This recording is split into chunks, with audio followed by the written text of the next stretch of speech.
कौसल्या सुप्रजा रामः पूर्वा सन्ध्या प्रवर्तते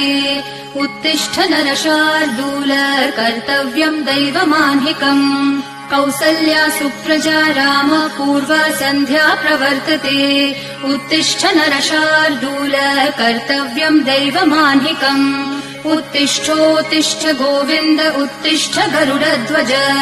उत्तिष्ठ कमलाकान्त त्रैलोक्यम् मङ्गलम् कुरु उत्तिष्ठोत्तिष्ठ गोविन्द उत्तिष्ठ गरुडध्वज उत्तिष्ठ कमलाकान्त त्रैलोक्यम् मङ्गलम् कुरु मातः समस्त जगताम् मधुकैटभारेः वक्षो विहारिणि मनोहर दिव्यमूर्ते श्रीस्वामिनि श्रितजनप्रिय दानशीले श्रीवेङ्कटेश दयिते तव सुप्रभातम् मातः